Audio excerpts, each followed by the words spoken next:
In this morning's Health Watch, help for workaholics. Do you find yourself multitasking just a little too much for your own good? Our Dr. Jennifer Ashton is here to show us how a few simple changes right at your desk can improve your overall well-being.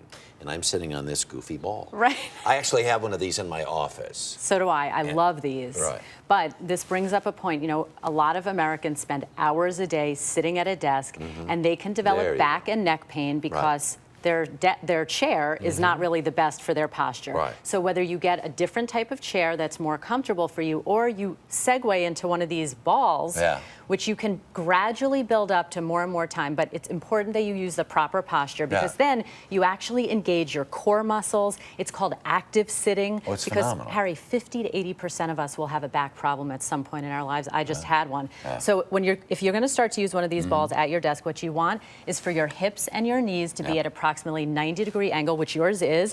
You want to suck in your core muscles, your abdominals, and keep your shoulders back and start gradually a couple of minutes doing your work, talking on the phone. Try to build up to 20 minutes as long as you can. And I think you'll see a big difference in your back and your core. It really is significant. And the problem is people are going to want to do a lot of things when they're doing this at first, and it gets a little bit difficult. But the longer you do it, the longer you do it, the better off you are. And the thing is, this thing demands good posture, correct posture. Exactly. You can't, if you're going to, you'll fall right off. It can be a problem. The other thing that you can do on these balls is you can actually lean back, put them under your back, and do some abdominal crunches on them. Take little breaks. Okay. So now that I have perfect posture and my core is being strengthened, what should I do next to make my office atmosphere more healthful? Take a lesson from the nurses, as I learned when I spent all this time in the hospital. Nurses, when they come into their desk, their nurse's station, first thing in the morning, they take rubbing alcohol, and they wipe down every surface that anyone who had worked before them had touched, because phones, keyboards, screens, any handles on doorknobs, they all get contaminated, and people come to work sick, which they should not do, and they infect their coworkers. So it's important to remember hand washing. We say it again because it is so important. The alcohol-based hand sanitizers are great, and remember, flu shots are out.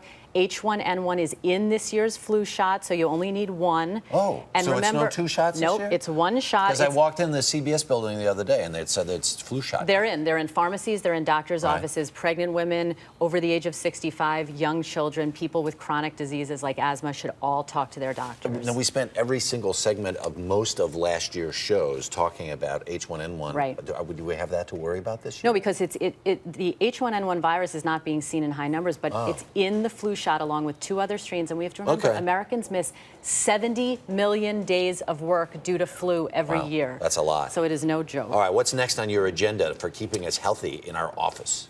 If you need to use any time at your disposal to get some exercise in, because a lot of people don't have the hour to go to the gym after they get home from work, try to be creative and incorporate it into your day. So you can bring running shoes. We have a pair here under the desk. You can walk to or from work, take the stairs at work rather than an elevator. That's really very smart. The other thing that you can do, you can take... your office mates may not appreciate your smell. They might smell, You can put a little deodorizer in there. You can also use your desk to actually exercise. So you can take little breaks, get on the side of your desk, do little triceps dips. Are you really doing that?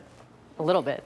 It works the back of your arm, your chest, and then for a real boost, Harry, you can drop and start doing some push-ups. This is my favorite, and I know you have a bad shoulder, so I'm not going to force you to do them, but take a little break and start doing some push-ups. If you do 10 of these an hour, by the end of your day, you've done as many as, some top NFL football players. Look at you. Just keep going. You start early and build doing up. the push-ups. Drop and give me 30. Okay. Dr. Jennifer Ashton, you can stop now. That's good. No, I got to get my 30 in. Okay, well, all right.